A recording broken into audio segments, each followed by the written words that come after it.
नमस्कार, स्वागत है आप सभी का ग्लोबल अड्डा। आप देख रहे हैं पुनीत के साथ।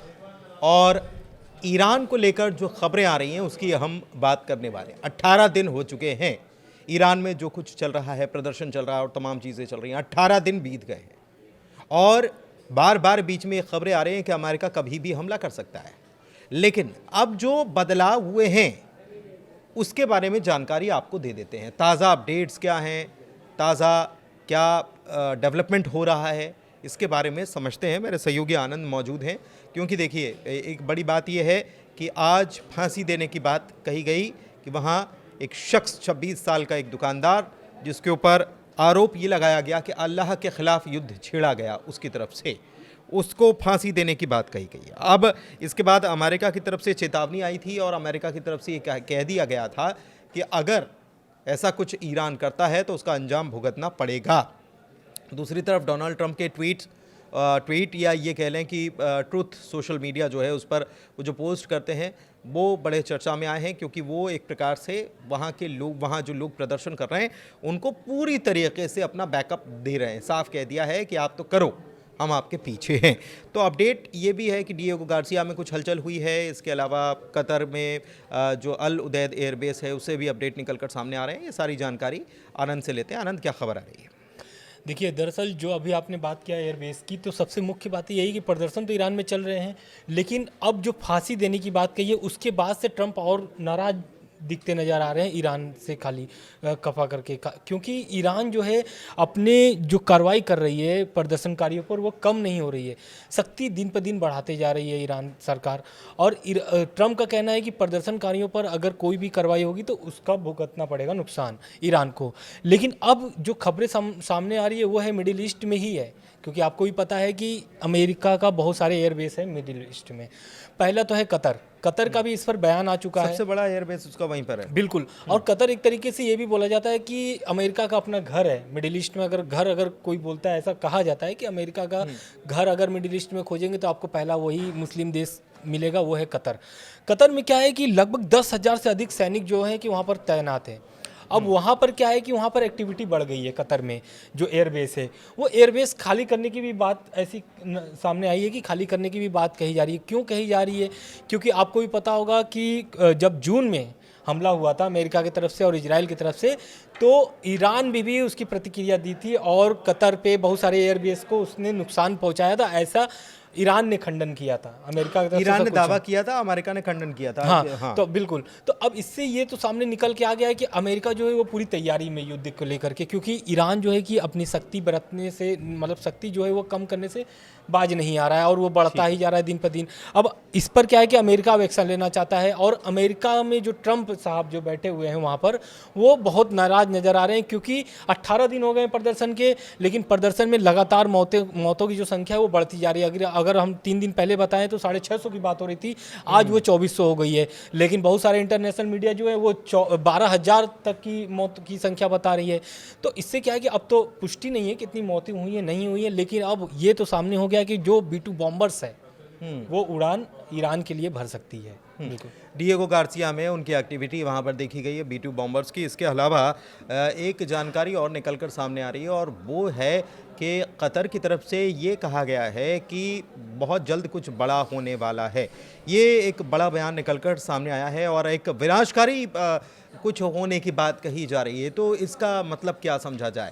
क्या इसका मतलब ये समझा जाए कि अमेरिका यहाँ से अब हमले को अंजाम देने की तैयारी शुरू कर चुका है और बिल्कुल आखिरी, या ये कह लें कि इस वक्त अमेरिका में इसी की तैयारी या इसी की चर्चा चल रही है और कभी भी ऐसी खबर निकल कर सामने आ सकती है कि ईरान के ऊपर अटैक हुआ। लेकिन अगर ऐसा होता है तो फिर क्या होगा? ईरान की तरफ से क्या तैयारियां हैं? क्या चीन की तरफ से कोई मदद मिल रही है? इसी बात को समझते हैं आनंद से। आनंद, बताइए। देखिए, चीन की तरफ से तो मदद मिल रही है और लगातार ईरान पर जो, मतलब ईरान का अगर सहयोग करने वाला अगर 2 देश अगर नाम लिया जाएगा तो वो है रूस और चीन ही है। और चीन जो है कि आधुनिक तौर से हथियार, उसके पास बहुत अच्छे अच्छे हथियार है, बहुत मतलब कि B-2 बॉम्बर जैसा तो नहीं है, क्योंकि अभी तक भर में अमेरिका पास ही सबसे शक्तिशाली और सबसे विनाशकारी, ऐसा बोल सकते हैं कि जो विनाश एकदम पहुंचा सकता है, तो वो है B-2 बॉम्बर्स। लेकिन अब उसको टक्कर देने के लिए क्या ईरान ने कुछ प्लानिंग किया है, नहीं किया है? तो उसमें क्या है कि चीन का सहयोग अब मिलना शुरू हो गया है। चीन क्या चाहता है? चीन चाहता है कि ईरान पर हमला ना हो, प्रदर्शन ख़त्म हो जाए। चीन भी नहीं चाहता है कि ईरान और अमेरिका लड़े, क्योंकि चीन को भी नुकसान इससे पहुंचेगा, ट्रेड जो होगा कि वो नुकसान पहुंचेगा, क्योंकि आपको भी पता है कि लगभग 50 से अधिक % जो है कि चीन पेट्रोल लेता है, व्यापार करता है चीन ईरान से। तो कहीं ना कहीं चीन चाहता है कि मामला रुक जाए, लेकिन अगर B-2 बॉम्बर्स इस बार उड़ा ईरान के लिए तो शायद चीन भी अपना हथियार दे करके सहयोग बढ़ा देगा आगे। अच्छा, एक चीज़ जानकारी ये भी है कि HQ-9B ये क्या है, सरफेस टू एयर मिसाइल है, यानी कि डिफेंस सिस्टम है। HQ-9B चाइना का डिफेंस सिस्टम है। इसके अलावा S-300 जो ईरान के पास पहले से है, वो किसका सिस्टम है, वो है रशिया का सिस्टम। तो S-300 भी है और HQ-9B ये चाइना का जो सिस्टम है, डिफेंस सिस्टम, ये ईरान के पास है। और ये जो डील हुई थी सामान के बदले और तेल के बदले देने की, उसके तहत ये सारी साजो सामान इस ईरान के पास है।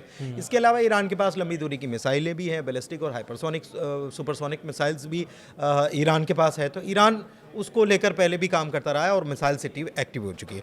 अच्छा, एक चीज़ और, एक चीज़ दिलचस्प ये है आनंद की, ये तो ईरान की बात हो गई, लेकिन इसराइल जो है वहाँ पर भी हाई अलर्ट हो गया, ऐसी जानकारी भी आ रही है। बिल्कुल, क्योंकि देखिए जब गतिविधि जैसे ही एडवाइजरी जारी की गई कि भाई कतर में जो एयरबेस है उसको धीरे धीरे खाली कर दिया जाए, तो अब इससे क्या है कि इजराइल जो है कि वो भी डर चुका है, क्योंकि ईरान की तरफ से तो लगातार बयान आ रहा है, बहुत सारे मंत्रियों का बयान आ चुका है कि हम भी युद्ध के लिए तैयार हैं। ट्रम्प बार बार धमकाए ना ईरान को, क्योंकि ईरान भी मजबूती से खड़ा है और इतने दिनों से लगातार टक्कर दे रहा है, तो अब भी टक्कर देने के लिए तैयार है, चाहे उसमें ईरान की हार हो या ना हो, चाहे ईरान उस हमले को झेल पाए या न झेल पाए, ये बात की बात है। लेकिन ईरान की तरफ से लगातार मंत्रियों का बयान आ रहा है, तो इससे क्या है कि अब इजराइल भी लगातार इस पर मामले को देखते हुए उसने भी तैयारी शुरू कर दी है, क्योंकि अगर ईरान किसी से खुन्नस निकालेगा तो वो है पहला इजराइल, क्योंकि इजराइल की वजह से ही सारी दिक्कतें पैदा हुई हैं। इजराइल क्या चाहता है? इजराइल चाहता है कि स्नैपबैक मैकेनिज्म के तहत और सारे प्रतिबंध लगाए जाएं ईरान पर, ईरान परमाणु बम न बनाए, अपनी बैलिस्टिक मिसाइलें न बनाए, जो भी उनके परमाणु कार्यक्रम चल रहे हैं उसको न करें। तो ईरान चाहता है कि इजराइल चाहता है कि ईरान पूरी तरीके से एकदम मतलब तबाह हो जाए, लेकिन अब ईरान मानने वाला नहीं है, क्योंकि इजराइल ने जिस तरीके से अमेरिका पर दबाव बनाया है कि, और अमेरिका दबाव में आकर के बहुत सारे आप देख रहे हैं कि प्रतिबंध लगे हुए हैं, हमले करने की भी बात कर दी, तो ये बहुत बड़ी बात है। इजराइल भी अगर अमेरिका हमला करता है तो उसमें इजराइल का भी पूरा सहयोग होना तय है। पूरा सहयोग होना तय है, और इसलिए इसराइल भी जो है वो पूरी तरीके से हाई अलर्ट पर जा चुका है। इसके अलावा एक जानकारी और निकलकर सामने आ रही है कि जो स्नैपबैक मैकेनिज्म के तहत प्रतिबंध लगाए गए ईरान के ऊपर, ख़ास तौर पर ब्रिटेन और E3 यूरोपियन कंट्रीज़ जो हैं, उन्होंने अब इस प्रतिबंध को और बढ़ाने का काम किया। मतलब आप समझिए कि एक तरफ तो टेंशन है युद्ध की, और दूसरी तरफ टेंशन जो है वो कूटनीतिक तरीके से कैसे प्रेशर डेवलप किया जा सके ईरान के ऊपर, इसके लिए काम किया जा रहा है, और प्रतिबंध लगाने की तैयारी हो रही है। और ये कहीं ना कहीं ईरान के ऊपर एक प्रेशर डेवलप करने की कोशिश हर तरफ से देखने को मिल रही है। लेकिन रशिया जो है वो बैकअप दिए हुए है। ख़ासतौर पर अगर हम देखें, आपने ये भी देखा है कि रशिया पहले से ही एक युद्ध में उलझा हुआ है, और वो यूक्रेन के खिलाफ है। लेकिन यूक्रेन को लगातार जिस तरीके से बैकिंग हो रही है बाकी नेटो फोर्सेस की तरफ से, अमेरिका की तरफ से या फ्रांस की तरफ से, तो यही चीज़ें अब अगर यहाँ पर चीज़ें बढ़ती हैं तो आप समझिए कि ये बैकिंग जो है ये चाइना और रशिया की तरफ से ईरान को भी यहाँ पर दी जा सकती है। मतलब ये युद्ध ऐसा नहीं है कि हो जाएगा आनंद और खत्म हो जाए, ये भी बहुत लंबा चल सकता है, इसका दौर लंबा दौर चल सकता है। क्योंकि अब रूस जो है एक तरीके से वो भी ईरान के पक्ष में बात करते हुए ट्रम्प को हड़का दिए हैं कि भाई आप अपने हद में रहिए, बहुत ज़्यादा ईरान पर अगर आप प्रेशर बनाएंगे तो रूस उसके लिए शांत नहीं बैठेगा। रूस भी पूरी तरीके से सहयोग है, क्योंकि रूस का जिस तरीके से ईरान ने सहयोग किया है, यूक्रेन में भी आप देखे होंगे, खबरें भी सामने आई थी कि यूक्रेन में बहुत सारे ईरानी मिसाइलें पाई गई थी। मिसाइलें इवन उन्होंने अटैकिंग ड्रोन ईरान मेड ही थे। तो इसको लेकर के जो है कि रूस तैयार है, क्योंकि जिस तरीके से रूस का सहयोग ईरान ने किया तो उसका भी दायित्व बनता है कि रूस भी सहयोग करेगा। तो इस कारण से रूस की भी इस पर जो प्रतिक्रिया आई है वो बहुत अहम है। लेकिन अब इसमें आप ये देखिए कि मुस्लिम जो कंट्री अभी भी चुप बैठे हुए हैं, खाली कतर को छोड़ करके। कतर का तो आज बयान आ चुका है, कतर ने साफ बोल दिया है कि विनाश होना तय है। विनाश होने तय है मतलब क्या है? मतलब यही है कि अमेरिका जो है कि अटैक करके ही मानेगा। कतर के अगर वहां पर अगर ऑफिशियल्स को वहां पर कुछ न कुल मिलाकर जानकारी दे दी गई और तैयारियां चल रही हैं। बिल्कुल। एक चीज़ और है कि यमन जो है वहां की मिलिट्री जो है उसकी तरफ से ये कह दिया गया है कि ईरान के ऊपर जो कुछ चल रहा है वो नाराज़गी जताई है, हम इसका बदला लेंगे, तमाम चीज़ें कही गई हैं। लेकिन यमन में बैठे बैठे क्या ये कुछ कर पाएंगे, सबसे बड़ा सवाल यही है। हालांकि लेकिन आपने इजराइल वाली जो बात की है, उस इजराइल क्यों हाई अलर्ट पर है? इजराइल देखिए 3 तरफ से तो घेरा हुआ ही है। पहला हिजबुल्लाह, हमास, सॉफ्ट टारगेट वही होगा। सॉफ्ट टारगेट, हाँ, हिजबुल्लाह, हमास और इधर आपकी हुती विद्रोही। ईरान पे अगर कहीं हमला होता है तो जाहिर सी बात है चारों तरफ दूसरी तरफ से एक नया मोर्चा खोलने की बिल्कुल। कोशिश होगी। अब क्या है कि वो लोग अभी शांत बैठे हुए हैं, लेकिन पूरी तरीके से वो लोग भी एक्टिव हो जाएंगे हमले करने के लिए, क्योंकि ईरान पर अगर हमला होगा, क्योंकि आपको भी पता है कि ईरान के प्रॉक्सी हैं ये तीनों, और तीनों प्रॉक्सी जो है कि एक्टिव हो जाएंगे तो इजराइल के लिए बहुत भारी पड़ेगा ये चीज़।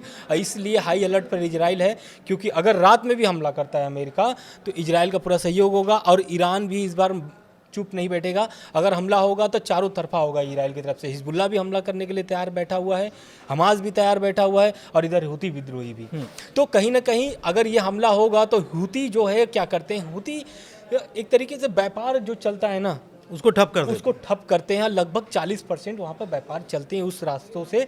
और कहीं ना कहीं ट्रंप इस चीज़ को ध्यान में रख करके, ट्रंप इतने दिनों से क्यों बस खाली धमकी दे रहे हैं कि हमला करेंगे, हमला, वो पूरी तरीके से प्लानिंग बना रहे हैं। अभी कुछ दिन पहले ईरान अटैक पर ब्रीफिंग भी किए थे उन्होंने, बैठक बुलाई थी, उस पर ब्रीफिंग भी हुई थी, और उस ब्रीफिंग में भी देखा गया था कि ईरान के किन किन क्षेत्रों पर हमला किया जा सकता है, कैसे किया जा सकता है, किस तरीके से ईरान पर मतलब वो पकड़ बनाना चाहते हैं।